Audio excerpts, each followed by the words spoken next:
Bienvenue sur Africa 24 dans cette nouvelle édition du Non-Stop Info. Voici les titres de l'actualité. L'Afrique centrale devrait pouvoir compter sur le secteur minier pour améliorer sa croissance économique dès 2025. La Banque des États de l'Afrique centrale table sur une croissance moyenne annuelle de 3,7% dans la zone CEMAC. Détail à suivre dans cette édition. La politique de resocialisation et de réinsertion des jeunes prend de l'ampleur en Côte d'Ivoire. Le projet lancé par l'Office du service civique national devrait permettre l'accueil de 2300 jeunes en 2024. Depuis le lancement de ce programme en 2000, plus de 8000 jeunes en ont bénéficié. Et retour sur la 5e journée du Final Four comptant pour le championnat de basketball dames au Cameroun. L'université de Douala a été une nouvelle fois tenue en échec, alors que les forces armées et police ont une nouvelle fois performé. Mais tout d'abord, elle clamait son innocence et la justice française lui a donné raison.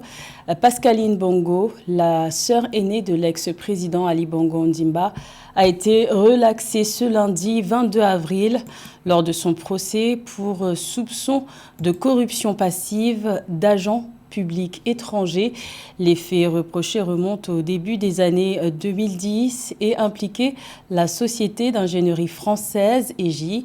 Pascaline Bongo était soupçonnée d'avoir usé de son influence dans l'attribution de marchés publics contre la promesse de 8 millions d'euros de rétrocommission. Aucune infraction n'a été retenue contre la fille aînée du défunt président Omar Bongo.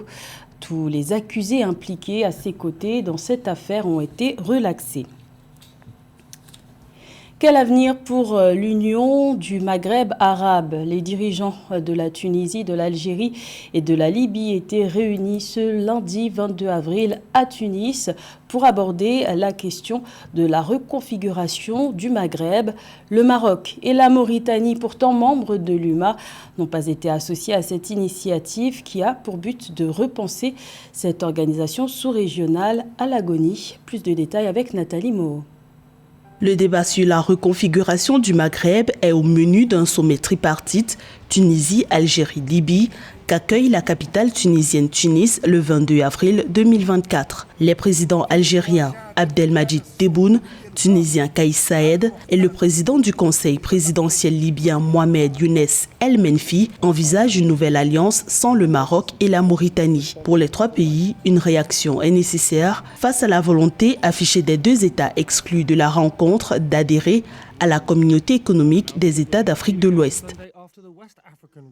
Du fait que l'UMA, qui a été créée depuis 1958, est dans la léthargie, comme eux-mêmes ils le disent, est dans le coma, il fallait trouver un rassemblement de pays qui peuvent défendre des dossiers, surtout dans le domaine du Maghreb, sur le plan international. D'où cet assemblement-là. Maintenant, est-ce que ce rassemblement de trois pays aura du poids sur la scène internationale? Pas vraiment, mais au moins ils pourront faire bloc sur des sujets qui pourront peser dans la balance lorsqu'il s'agit de prendre position sur des sujets liés au Maghreb que des sujets liés à l'Afrique. La Tunisie, l'Algérie et la Libye veulent impulser une nouvelle dynamique au sein de l'Union du Maghreb arabe, l'UMA. À l'origine, le bloc régional avait pour objectif de relever les défis économiques et d'intégration entre les pays d'Afrique du Nord. Depuis, des tensions diplomatiques, notamment entre l'Algérie et le Maroc, ont plombé cet objectif. De plus, sur le plan commercial, le flux des échanges entre pays de l'UMA se limite à 3%. En écartant le Maroc et la Mauritanie, il se fragilise un peu parce que mieux vaut être 5 qu'être 3. La décision de convoquer des assises sur l'avenir du Maghreb a été prise en marge du 7e sommet du Forum des pays exportateurs de gaz tenu en mars 2024 en Algérie. Au Maroc, des observateurs estiment que l'initiative vise la création d'une nouvelle alliance dont l'objectif est d'isoler le royaume chérifien sur le plan diplomatique. La contre-performance du Nigeria en matière de production de pétrole lui coûte cher. La première économie d'Afrique est désormais derrière la Libye. Ce déclin est en grande partie dû à l'insécurité telle que les vols et le vandalisme des pipelines. Rappelons que la Libye possède la première réserve de pétrole d'Afrique et se classe dans le top 10 à l'échelle mondiale. Le point avec Samantha Saberou Saboubanga. Avec ses 1,24 million de barils par jour en mars 2024, la Libye détrône le Nigeria et devient le premier pays producteur de pétrole africain. Selon l'Organisation des pays exportateurs de pétrole OPEP, le Nigeria produit 1,2 million de barils par jour en mars 2024, en dessous de l'objectif de production quotidienne du gouvernement de 1,7 million de barils en 2024. Le seul secteur dont dépendent encore nos revenus s'effondre sous nos yeux. Comment pouvez-vous projeter une production de brut de 1,7 million de barils par jour et avoir du mal à produire 1,2 million de barils? Comment voulez-vous survivre alors que 30% de vos revenus attendus ont disparu? Cette contre-performance a acté le déclin du pays et sa rétrogradation dans le classement des producteurs africains. Plusieurs facteurs semblent expliquer ce revers nigérian. Parmi les plus importants, on retrouve le fléau du vol de pétrole brut et du vandalisme des pipelines. Les conséquences de cette baisse sont déjà palpables, avec une baisse de 30% des revenus attendus. Pourquoi abandonnons-nous le secteur manufacturier? Pourquoi avons-nous abandonné le secteur agricole qui était le pilier économique du Nigeria dans les années 50 et dans les années 60? Pourquoi avons-nous abandonné ces choses? Nous devons revenir. Face au déclin de la production pétrolière du Nigeria, les experts estiment que le pays doit impérativement trouver des solutions durables aux problèmes qui entravent sa production pétrolière s'il souhaite espérer reconquérir sa place de leader africain. Le secteur minier devrait porter la croissance économique en zone CEMAC durant la période 2025-2027 d'après les projections de la Banque des États de l'Afrique centrale. L'institution prévoit une croissance moyenne annuelle à 3,7% dans l'espace communautaire contre une croissance à 3,6% attendue fin 2024. Une perspective économique que nous détaille Mildred Diamou. Entre 2025 et 2027, le dynamisme du secteur minier devrait porter la croissance économique dans la communauté économique et monétaire de l'Afrique centrale CEMAC, selon les perspectives de la Banque des États de l'Afrique centrale BEAC. L'institution projette une croissance moyenne annuelle se chiffrant à 3,7% dans la CEMAC au cours de la période sous revue, grâce à l'exploitation de vastes ressources minières telles que le fer, le manganèse, la bauxite, le cuivre, le coltan et le nickel. Ces prévisions représentent une progression par rapport à une croissance économique à 3,6% attendue dans la zone communautaire à la fin de 2024. Avec l'annonce de ces bonnes perspectives économiques, il va falloir qu'on tire les leçons du passé avec évidemment une meilleure gestion, une gestion rationnelle de ces ressources afin qu'elles contribuent au développement qualitatif et quantitatif en termes d'infrastructures de base dans les États concernés notamment et que cela profite à l'intégration économique sous-régionale.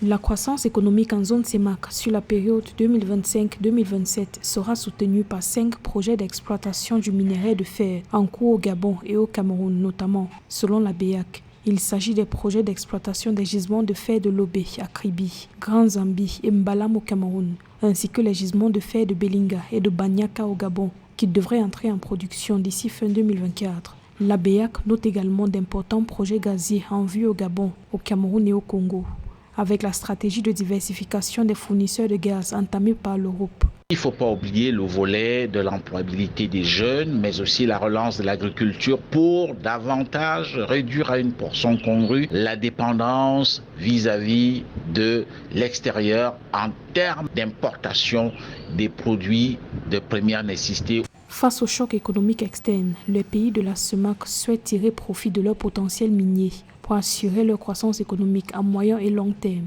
En plus des recettes fiscales supplémentaires, le dynamisme économique visé par cette option se traduit par la création de nouvelles entreprises, le développement d'activités secondaires autour du secteur minier et des opportunités qu'offrent les infrastructures dédiées à ce secteur.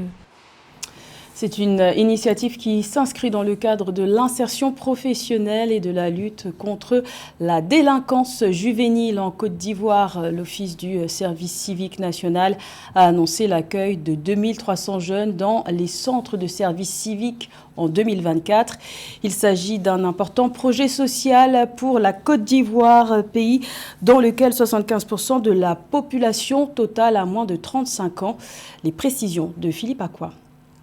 Le gouvernement ivoirien, dans le cadre de sa politique en faveur de la jeunesse, a lancé une initiative de resocialisation pour les jeunes âgés de 16 à 35 ans par le biais de l'Office du service civique national afin de lutter contre la délinquance juvénile et de les former à un métier pour leur réinsertion. Dans le cadre de cette politique, le ministre de la Communication a visité le dimanche 21 avril 2024, le centre du service civique de Brimbresso. L'objectif de sa visite était de partager son expérience avec ces jeunes, nombreux parmi eux ayant connu des difficultés avec la société. Ces jeunes, dans bien des cas, sont en manque de repères.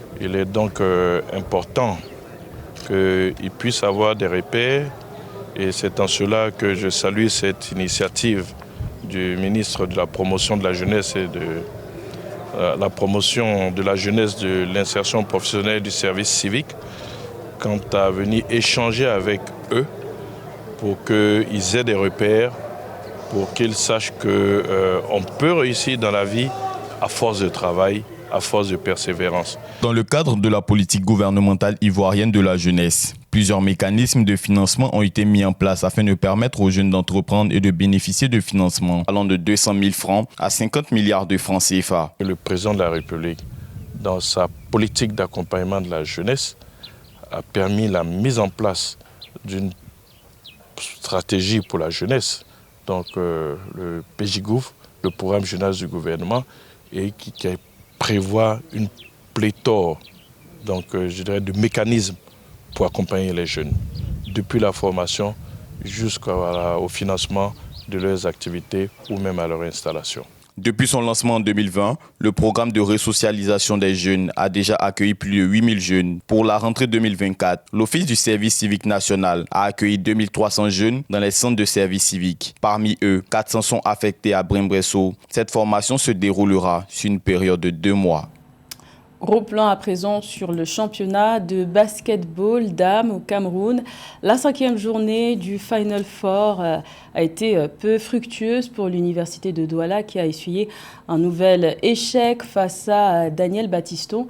Même revers subi pour le club Overdose face aux forces armées et police. Le point avec Joël Ballot. Le point va remettre à Guillaume Lobo. Pour le numéro 5 sorties, 5 échecs. La formation féminine de l'université de Douala s'est effondrée sur un score de 53-68 face à Daniel Battiston lors du championnat féminin de basketball le 20 avril 2024 à Douala. Après l'échec face au leader de ce Final Four, Forces armées et police, le 19 avril 2024, les joueuses de Ivan Gouk avaient pour objectif de se relancer dans la course en battant la formation de Battiston. Malheureusement, avec un jeu mieux ficelé, Battiston concrétise ses tirs et UDLA essuie un nouvel échec. Nous sommes en pleine phase de reconstruction, nous avons perdu beaucoup de joueuses, nous avons des nouvelles joueuses qui apprennent. Ça a été un beau match, nous avons joué un match contre une équipe fortement constituée, et aussi déjà en pleine phase de cohésion. Je pense que le score indique clairement la différence de compétition qu'il y a entre les deux équipes. Bon, nous allons continuer à travailler. J'espère que la saison prochaine, nous serons à niveau. Mais il n'y a aucun regret, mais seulement beaucoup d'encouragement à mes filles et puis beaucoup de félicitations à l'équipe adverse. A contrario de UDLA, FAP continue sur sa lancée de victoire. Le club champion du Cameroun s'est imposé face à Overdose 63-47 lors de la 5e journée du Final Four à Douala. Très à l'aise dans les échanges, les filles de Angelante Tsafak n'ont pas tremblé. Tir à 3 points, passes décisives, contre-attaque ont meublé leur jeu. Plus précis, mettant en mal les efforts d'Overdose qui comptabilise 2 défaites en 5 matchs. Je pense que c'est à nous de travailler encore et revenir l'année prochaine parce que nous, on n'a rien à juger. Depuis hier, quand on a perdu le match contre Battiston, il fallait qu'on commence à regarder devant. On a décidé de mettre les jeunes pour voir l'avenir de notre équipe. Pour FAP, le titre de champion du Cameroun n'est plus qu'à une marche. Battiston, dans ce Final Four du championnat féminin de basketball, reste l'équipe la plus proche du champion en titre, avec 4 victoires pour un échec. C'était le journal de la rédaction. Merci de l'avoir suivi. L'information continue sur Africa 24.